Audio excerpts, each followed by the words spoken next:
tuan-tuan dan puan-puan, saudara dan saudari yang dirahmati Allah sekalian, pada malam ini sekali lagi kita bawakan khas tausiah ataupun perkongsian daripada seorang ustaz yang mana sedikit sebanyak memberikan kita panduan sebenarnya menyambut Isra Mi'raj tidak lama lagi.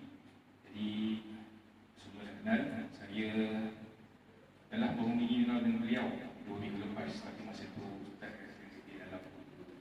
dalam masalah kesihatan. Jadi kali ini saya mohon bantuan ada mohon bantuan daripada syafaat daripada Haji Man. Jadi akhirnya kita dapat bawa Ustaz Rifki Majid untuk bersama-sama dengan kita di surau ini. Mudah-mudahan memberi sedikit sebanyak nasihat dan juga pengajaran untuk kita semua. Jadi tanpa masa, saya persilakan Ustaz Rifki untuk menyampaikan ceramahnya. Pada Ashkur Ustaz.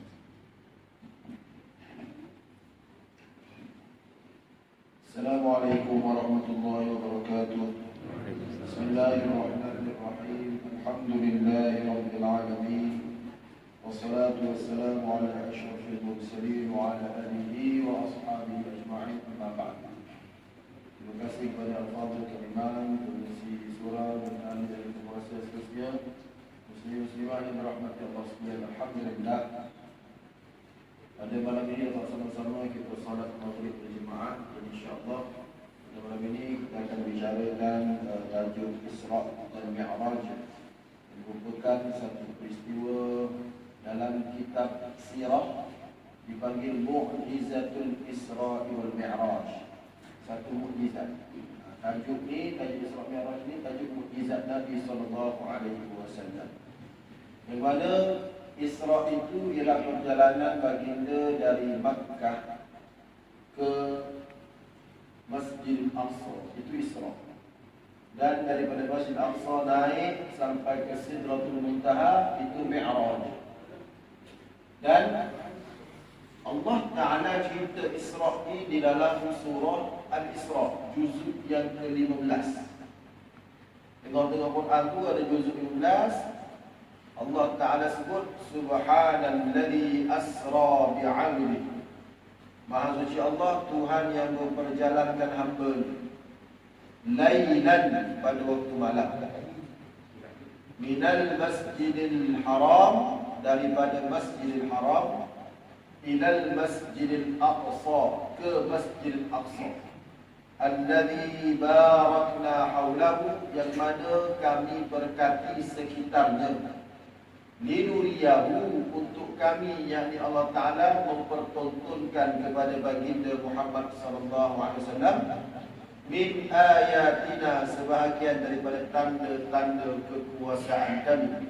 Innahu, sesungguhnya Allah, huwas sami'ul basir, amat mendengar dan amat melihat. Jadi cerita Isra Allah Ta'ala sebut dalam surah Isra ayat yang pertama. Cerita Mi'raj pula Allah Ta'ala sebut dalam surah An-Najm. Wan najmi idza hawa. Dalam itu ada ayat walaqad ra'ahu nazlatan ukhra 'inda sidratil muntaha. Dalam itu cerita Mi'raj dalam surah An-Najm. Dalam surah Al-Isra Allah Ta'ala mulakan pemberitahuan tentang perjalanan hebat ini dengan perkataan Subhana, Maha Suci Allah. Dan memang adab kita melihat benda pelik, kita kena sebut Subhanallah. Wa likulli a'jubatin Subhanallah. Tengok benda pelik, Subhanallah. Bukan tak ada.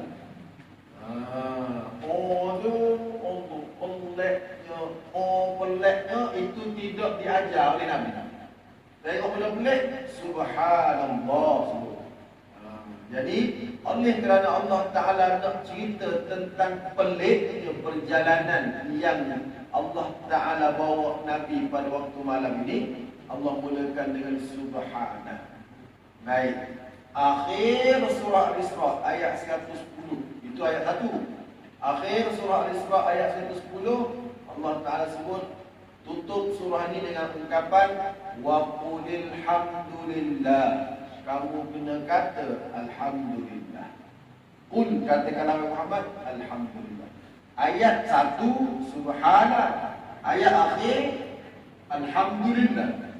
Ujung sekali wa qulil hamdulillah alladzi lam yattakhidh walada wa lam yakul lahu syarikun fil mulk wa lam yakul lahu waliyyun minadh dhulmi wa kabbirhu takbira. Ujung sekali perkataan surah Al-Isra, takbir. Ayat mula-mula subhana, ayat akhir wa qulil hamdulillah.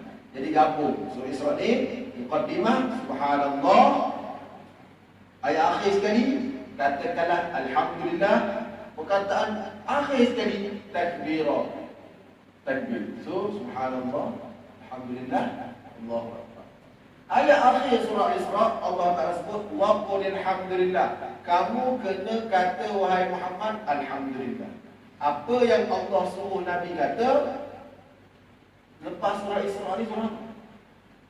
Juzuk 15 habis surah Isra surah apa? Surah Isra habis surah Isra surah Al-Kahfi. Okay. Ayat akhir surah Isra katakanlah Muhammad alhamdulillah. Mula kata alhamdulillah. Masuk surah Al-Kahfi, ayat pertama dia boleh. Alhamdulillahilladzi anzala ala 'abdihi. Tengok susunan Quran. Compare ke tu? Subhanallah muqaddimah, alhamdulillah ya akhir sekali, Allahu akbar kata akhir sekali. Kemudian naik surah baru alhamdulillah kerana ayat akhir surah Al-Isra alhamdulillah. Baik. Jadi ungkapan subhanallah, alhamdulillah, Allahu akbar ni adalah ungkapan yang menunjukkan pertama peliknya peristiwa Isra Mi'raj, kedua alhamdulillah, puji Allah dengan nikmat yang Allah Taala beri, takbir nak menyatakan betapa berkuasa dan hebatnya kuasa Allah, maha besarnya Allah. Maka apa peliknya dalam peristiwa ini? Allah Taala sebut allazi asra, yang Allah Ta'ala perjalankan bi'abdihi hambanya. Okey, ungkapan abdul maksudnya hamba. Okey, Nabi SAW nak dapat title hamba bi'abdihi. Surah Isra ayat 1. Ayat 1 surah Kahfi lepas tu, alhamdulillahilladzi anzala ala abdihi. Apa? Surah Isra ada abdi, surah Al-Kahfi pun ada abdi. Apa makna abd? Makna abdul ni ialah hamba. Allah Ta'ala istilahkan nama baginda Muhammad sallallahu alaihi wasallam sebagai seorang hamba. Nak dapat title hamba ni, Rasulullah telah melalui pelbagai ujian sebelum peristiwa Isra dan Mi'raj. Baginda dibangkit menjadi nabi pada usia 40. Berdakwah 3 tahun pertama dalam keadaan rahsia. Masuklah Islam sampai dia Khadijah, Abu Bakar, Umar tak masuk lagi 3 tahun pertama. Kemudian berdakwah dalam keadaan terang-terangan. 3 tahun pertama ni di rumah Al-Arqam bin Abdullah. Terang-terangan tu Umar tak puas hati, Abu Jahal tak puas hati sampai nak bunuh. Tahun 6, tahun 5, iaitu ketika baginda berusia 5 tahun, Hamzah Islam. Hamzah ni Samseng Sor. Waktu tu Islam. Kemudian masuk seorang lagi Samseng, Umar. Tahun 6. Okay, baik. Waktu tu Rasulullah ada penguatnya. Siapa dia? Tok Mulu. Siapa dia Tok Mulu Mekah? Sokong baginda, iaitu Abu Talib. Abu Talib sokong baginda untuk mulu dia. Kemudian Rasulullah ada isteri yang hebat, Khadijah, seorang bangsawan, dermawan, hartawan, businesswoman yang berjaya, orang hormat. Jadi walaupun Abu Jahal, Abu Lahab tak puas hati dengan Nabi Muhammad SAW, dia masih lagi ada rasa segan untuk buat buruk kepada Nabi Muhammad SAW, nak mukul ke, nak cekik ke. Dia malu kepada Abu Talib sebagai tok mulu. Dia malu kepada Khadijah sebagai seorang perempuan yang dihormati. Sebab Abu Talib bapa saudara, Khadijah isteri. Bila sampai tahun 10 Bi'sah. 10 Bi'sah maknanya 10 tahun selepas Rasulullah jadi Nabi. Umur berapa? Umur 50. Bila umur 50 berlaku pada tahun yang sama, iaitu tahun ketika Rasulullah berusia 50, dua peristiwa yang amat menyedihkan baginda sehingga terkenal tahun tersebut dengan istilah Amul Huzni, tahun duka. Kerana meninggalnya Abu Talib. Lepas Abu Talib meninggal, Khadijah meninggal. Cuma ulama tidak sepakat mengatakan Abu Talib ini meninggal Islam ke meninggal Islam. Sebahagian ulama kata, dan yang popular dalam masyarakat kita, Abu Talib meninggal tidak dalam Islam. Yang popular lah dalam masyarakat kita, Abu Talib meninggal tidak Islam. Tetapi yang kuat dari segi periwayatan, Abu Talib meninggal dalam keadaan Islam. Itu pandangan Muhammad bin Abu Zahra dan ramai lagi ulama-ulama lain. Muhammad bin Abu Zahra ni ulama kontemporari zaman sekarang. Dia telah buat banyak kajian dan dia merupakan guru kepada Profesor Emeritus Datuk Dr. Mahmud Zuhdi bin Haji Abdul Majid. Profesor Emeritus Datuk Mahmud Zuhdi mengajar saya, dia mengatakan antara guru yang paling mempengaruhi pemikiran fiqh beliau adalah Syekh Abu Zahra, ulama Mesir. Dan beliau mengatakan Abu Talib meninggal dalam keadaan Islam. Walaupun ada ulama kata dia meninggal dalam keadaan Islam. Dulu waktu saya tak baca banyak, saya cakap Abu Talib meninggal ke Islam. Dulu. Jadi bila saya baca sekarang, saya serahkanlah keputusannya kepada Allah Subhanahu Wa Taala. Itu lebih senang. Sebab ada ulama kata dia mati sekarang, ada ulama kata dia mati tak. Kita serah pada Allah. Serah pada Allah kedudukan.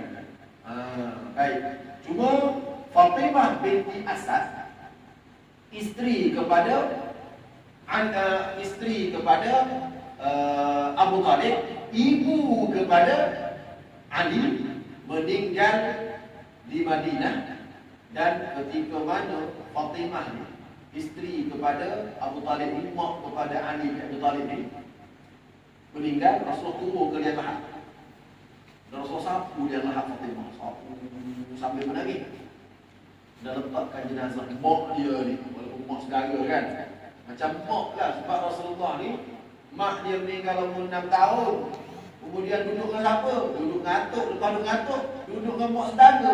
Mak saudara ni dia tak ingat mak dia. Dia tak ingat mak saudara. Dia ingat dia mak dia. Faham? Bagi dia inilah mak dia. Dan Fatimah binti Asad dalam sejarah menyatakan dia ni amat sayang kepada baginda Nabi Muhammad SAW. Walaupun anak saudara sabit. Lantas bagi anak saudara sabit. Faham? Anak saudara kepada suami dia bukan anak saudara dia. Faham tak? Anak saudara sabit kata dia Muhammad SAW bukan anak saudara Fatimah, tapi anak saudara Ali. Anak saudara Abu Talib. Tapi dia sayang yang amat sangat. Jadi bila letak jenazah menangis, kemudian Umar tanya, kenapa ya Rasulullah menangis sungguh? Dia kata, inilah ibu aku, jaga aku sejak kecil lagi. Dan Fatimah ni kalau sedia makan, dia ada anak. Dia berapa? Tapi dia akan bagi pada Nabi dulu. Dia akan utamakan Nabi, walaupun Nabi itu bukan anak kandung. Sebab Nabi ini SAW bagi dia istimewa dengan akhlak yang baik sejak kecil lagi. Dia mak bapak sayang. Jadi Umar tanya gitu, dia kata, inilah ibu aku, untuk pengetahuanmu wahai Umar, sesungguhnya 70,000 malaikat datang bersolat jenazah kepada jenazah Fatimah binti Asad. Kalau kita tahu keluarga apa nama? Rapat Nabi SAW, supaya kita kenal. Baik.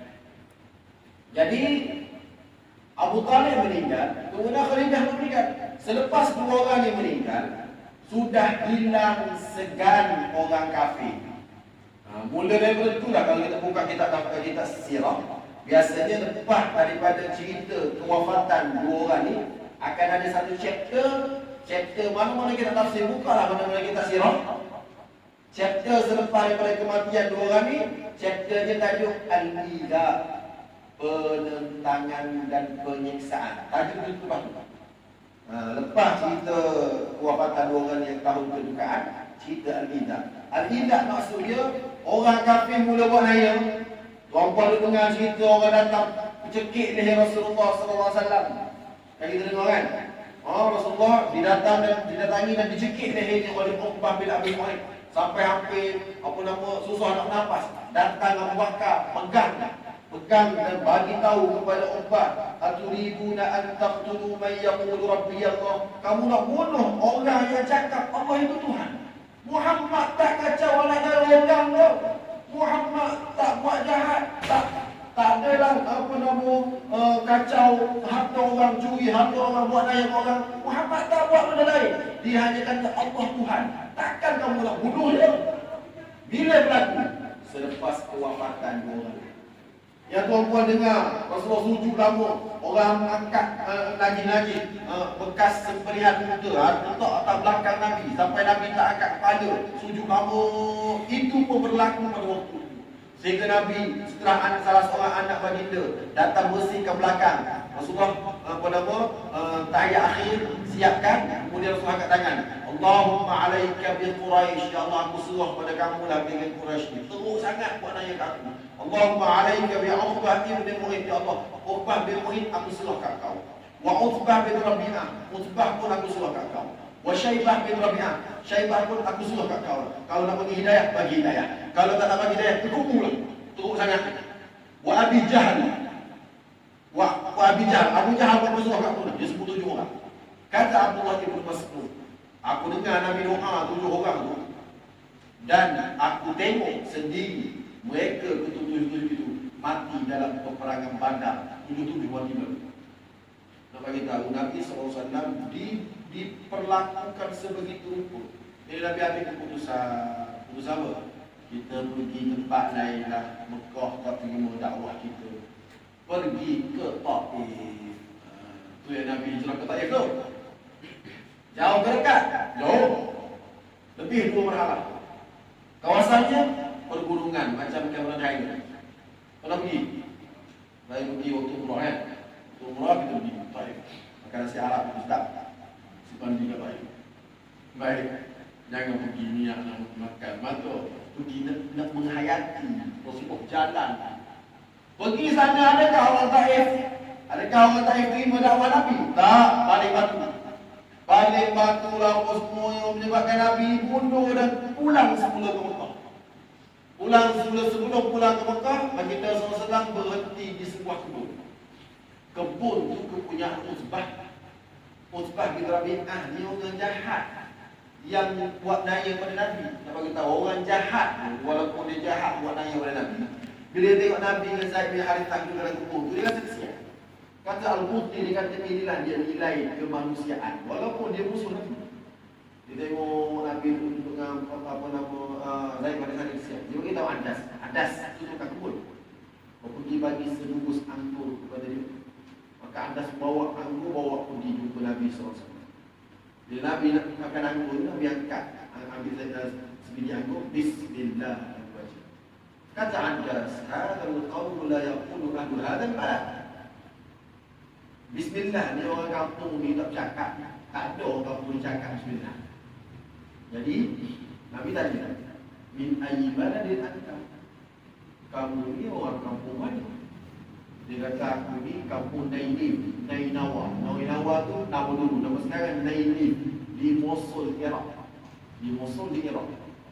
Rasulullah tanya, amin qaryatir rajulis salih Yunus bin Makkah, adakah satu kampung dengan Nabi Yunus? Nabi tanya kepada Adas, nah, wa ma adraka ma Yunus? Kamu kenal macam mana Yunus? Pelik saja. Pelik sama Adas. Kau tahu macam mana Yunus? Jawab Rasulullah, huwa nabiyyun wa ana nabiyyun. Huwa akhi, dia adik-beradik aku. Dia nabi, aku nabi.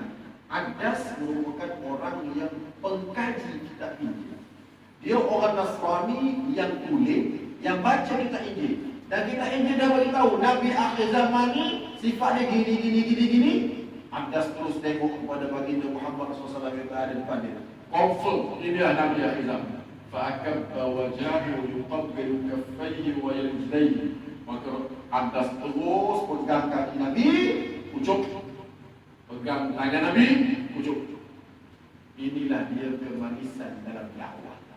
Bawa semanis sikit. Nabi dah turun, sejuk sikit.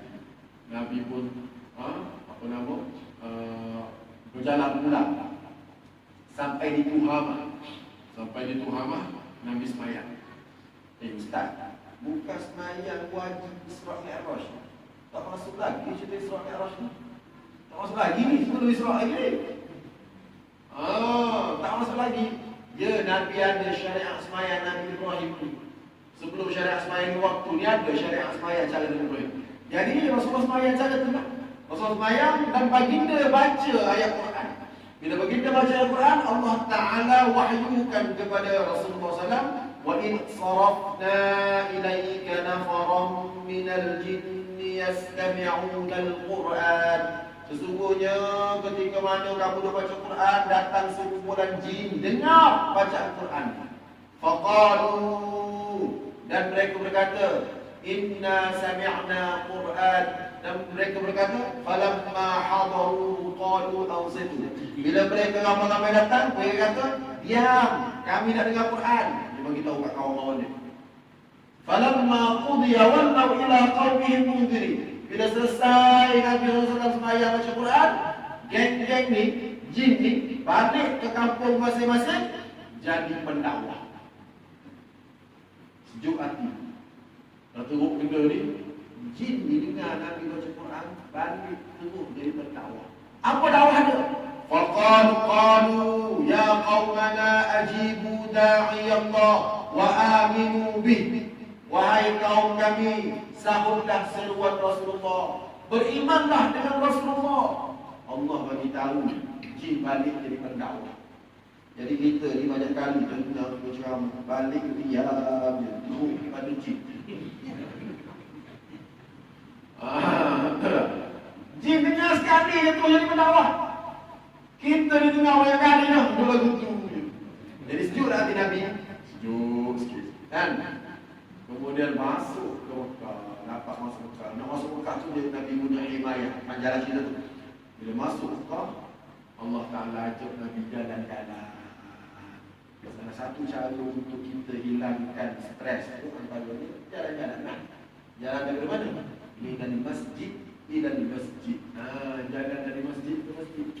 Budak sekarang dia stres, dia tidak jalan dari masjid ke masjid. Dia bawa motor minal Tesco ila Paradise. Itu yang susah. Patutnya minal masjid ila masjid lah. Dibawa Rasulullah berjalan, dan Rasulullah dibawa berjalan dengan buraq. Baik, berjalan dengan buraq. Saya ada timbulkan persoalan baru ni di Masjid Taman Timur. Saya kata Rasulullah dibawa berjalan dengan buraq dalam peristiwa Isra Mi'raj. 2 tahun selepas itu berlaku peristiwa hijrah. Satu riwayat kata setahun lepas. Tahun 10 meninggal semua 2 orang ni. Sebahagian orang berkata tahun 10 juga berlaku Isra Mi'raj. Itu ketika Nabi umur 20. Sebahagian riwayat kata ketika Nabi usia 50, setahun sebelum hijrah. Baik. Dalam peristiwa Isra Mi'raj, Rasulullah naik buraq. Dalam peristiwa hijrah, Rasulullah SAW tak minta buraq. Waktu Rasulullah hijrah, Rasulullah kenapa tak angkat tangan? Ya Allah ya Tuhanku, buraq tahu pas kanan.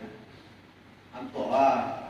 Nak naik ni dengan Abu Bakar pergi ke Madinah. Dulu buraq ni lah yang bawa kami pergi ke Masjid Al-Aqsa. Hantar. Nabi tak cakap gitu. Sedangkan kalau Nabi doa confirm, doa Nabi makbul. Tapi Nabi tak cakap gitu. Nabi bersembunyi, keluar pula, kemudian duduk kat gua tu. Susah kan? Kenapa Nabi pilih jalan susah? Sedangkan dekat tangan yang hantar buraq tu. Betul tak? Logiknya kan? Kenapa? Kalau saya tanya yang mana? Saya tanya di Taman Timur. Kenapa? Orang Taman Timur jawab, dia nak tahu jawapan kat situ. Jawapannya senang kan? dalam peristiwa Isra Mi'raj, Nabi pergi seorang dengan Jibril. Dan itu adalah hadiah Allah kepada Nabi untuk bawa penjajahan. Dia bukan Nabi pergi sama dengan sahabat. Nabi pergi seorang, ini hadiah. Tapi hijrah, Nabi bukan pergi seorang. Dia semua sahabat hijrah. Hijrah itu jadi sahabat hijrah naik murah. Sahabat hijrah jalan kaki, susah, tinggal waktu. Jadi sebagai seorang pemimpin, kalau dia semua rakyat dia makan apa nama telur rebus, dia pun dihentak nasi Arab sedap-sedap. Itu bukan pemimpin yang perlu dipapah dalam perharian kecil ni.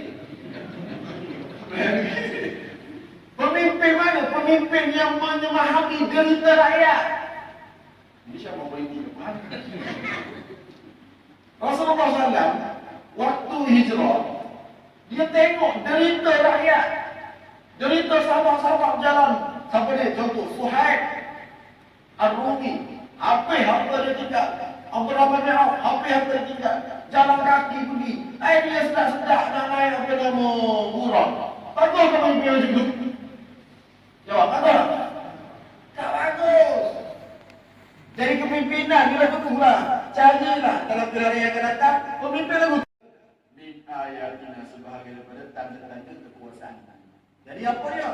Allah Ta'ala pertontonkan antaranya ayat tu yang biasa lah tokoh paling banyak syamul bagi cerita. Antaranya satu kumpulan manusia yang menanai kemudian tuai, menanam tuai. Dan tuaian tanaman dia tu kalau tanam satu, tuai 700. Ini adalah golongan orang yang suka bersedekah. Kita sedekah RM1, Allah bayar 700. Allah Ta'ala berfirman, Mathalul ladhina yunfiquna amwalahum fi sabilillah. Perumpamaan orang yang menafkahkan hartanya di Allah, kamathali habbatin ambatat sab'a sanabil, seperti satu biji yang menumbuhkan 7 tangkai. Fi kulli sumbulatin mi'atu habbah, setiap tangkai ada 100. So, satu biji keluar 7, setiap tangkai ada 100. So, RM1 700. Kalau sedekah 1,000, 7,000 di sisi Allah Subhanahu wa Ta'ala. Bila kita dapat? Nanti di akhirat. Dan Nabi SAW sabda, ma naqasat malun, ma naqasat sadaqatun min mali. Ma naqasat, tidak akan kurang harta apabila bersedekah. Jangan ingat, sedekah kurang tak. Sedekah takkan kurang. Saya buat teka-teki kepada pelajar-pelajar saya. Cuma imam tak ada tulis tak? Imam tulis tak? Kita teka-teki. Imam tanya orang tak tahu. Teka-teki ada seorang bapa ni, dia ada 17 ekor kambing. Kita tengok. Ini kira matematik. Ada 17 ekor kambing. Siapa dia? Bapa ni. Dia ada 3 orang anak. Sebelum mati dia besar. Bapa ni ada 17 ekor kambing. Bapa nak bagi kepada anak sulung ambil 1/2. Daripada 17 tu ambil 1/2 anak sulung. Tadi imam kira, boleh keluar. Nak pening nak kira macam mana 1/2 daripada 17? Tak apa lah. Ambil 1/2, anak tambah. Anak kedua bapa bagi 1/3. Anak ketiga bapa bagi 1/9. Lepas dia beritahu semua, dia tak lama mati nak bagi dah ni, ambil ni. Tapi dia besar, bagi jangan ada yang sebelit. Jangan bagi, mana bagi hidup. Faham? Anak aku fikir lagu mak 17 ekor, 1/2 daripada 17 pun. Imam pening kan ni? Apa setengah? Macam mana? Pening tak tahu macam mana. Akhir sekali dia pergi jumpa dengan imam masjid Taman Universiti Ustaz Rifki. Jumpa imam masjid. Imam masjid pun pening nak selesai. Beginilah. Saya sedekahlah kami saya seko. Seramput dah. Okey, look. Saya pun sedekah seko. So jadi berapa bulan kami tu? 18. Sekarang jumpa lagi ke? Anak tambah dapat berapa? 1/2 daripada 18. Tak apa? Tulis bilang. Tak apa. Anak kedua dapat berapa? 1/3 dari 18. Apa? 6. Betul. Anak ketiga 1/9 daripada 18 tak berapa? Berapa? 2. Cuba campur 9 campur 6 campur 2 berapa?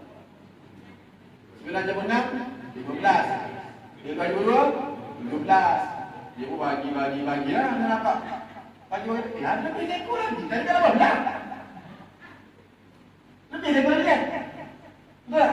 Imam kata, Ustaz dia kata, mana qasat sadaqatu mimma, sedekah tidak akan mengurangkan apa. Saya sedekah tadi, selesai masalah, boleh bagi, kambing lebih seekor, ambil balik.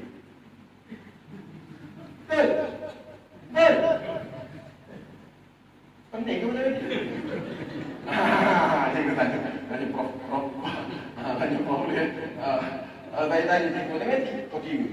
Cikgu sekolah. Mana aku ngajar aku lahir. Lepas saya tanya kakak saya. Kakak saya guru matematik tambahan. Allah, dia kata, waktu tak kira. Tahu tak? Kau campur tu 1/2, campur 1/2, campur 1/9. Dia tak keluar 1. Dia tak keluar 1. Dia keluar berapa? 17/18. Allah tu jago matematik sekolah fotografi. Memang kakak saya guru matematik. Tu.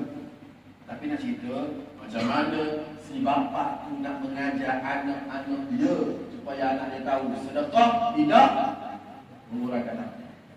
Bahkan membanyakkan anak. Jelas tak? Satu, Nabi tengok.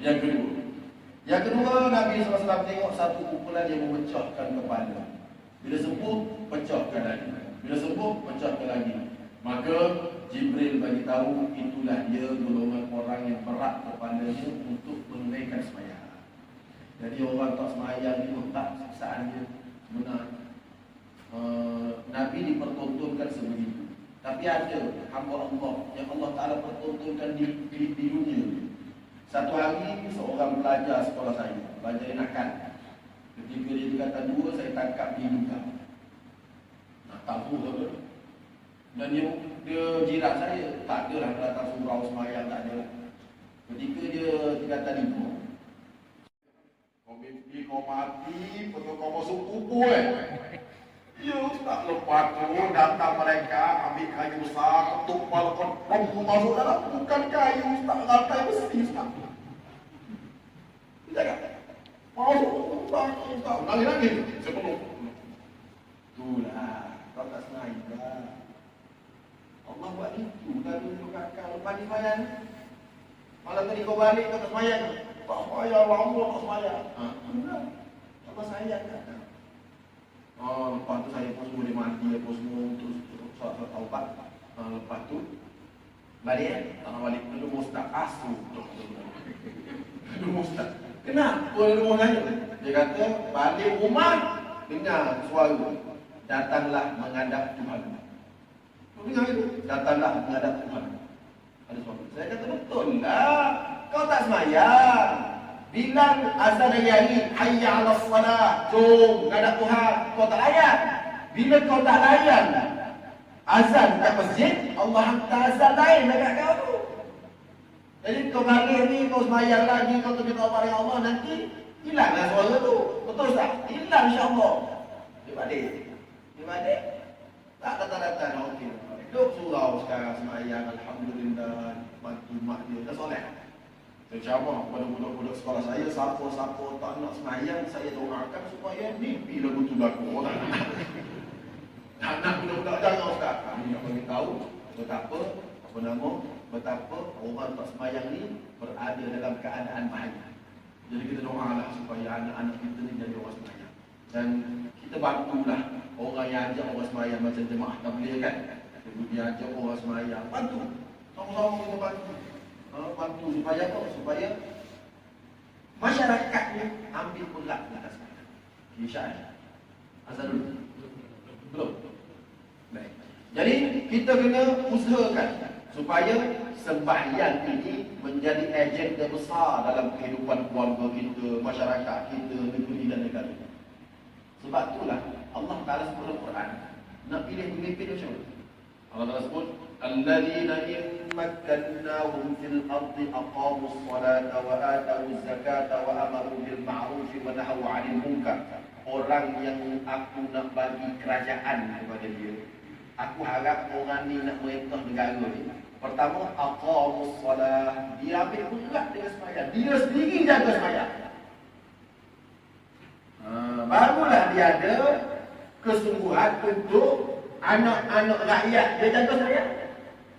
Sayyidina Umar Al-Khattab, dia dibunuh oleh Abu Lu'lu'ah Al-Majusi.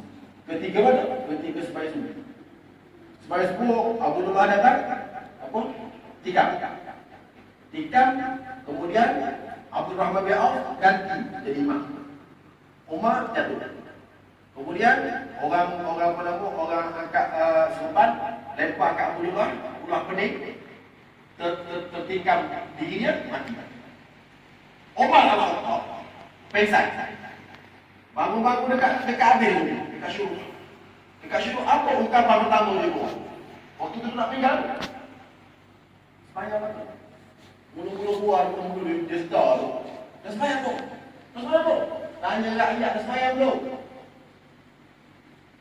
Dah sembahyang belum? Pemimpin zaman sekarang berapa peratus terdapat masjid? Dia tanya, dah sembahyang belum?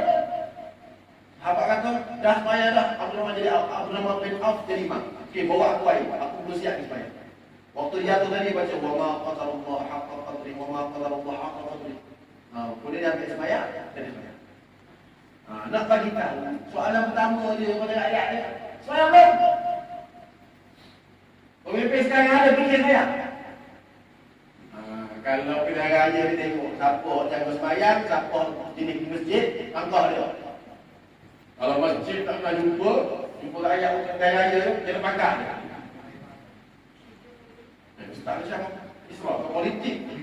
Saya tak makan kat sini, saya makan kat Kelantan. Saya pun nak bagi tahu betapa pentingnya sembahyang. Baik, seterusnya. Apa lagi? Nabi SAW terhidu bau yang amat wangi. Maka Jibril bagi tahulah. Bau tersebut adalah bau kubur orang mati syahid. Siapa dia? Cuba jawab. Masyitah. Betul? Masyitah bukan nama dia. Dalam hadis riwayat Ahmad, hadis berstatus hasan, diceritakan bahawasanya kubur tersebut adalah kubur Masyitah binti Fir'aun. Masyitah anak Fir'aun? Tak, Masyitah tu maksudnya tukang sikat. Binti anak perempuan Fir'aun. Dia bukan nama dia Masyitah. Nama dia lain. Saya cari lagi tak banyak buka nama apa, tak tahu nama. Tapi hadis kata Masyitah binti Fir'aun, maksudnya tukang sikat anak perempuan Fir'aun. Jadi bila dia sikat tu, jatuh dia punya sikat, dia kata tangis Fir'aun, celaka Fir'aun. Maka anak dia buat laporan kepada bapak dia. Okey, kita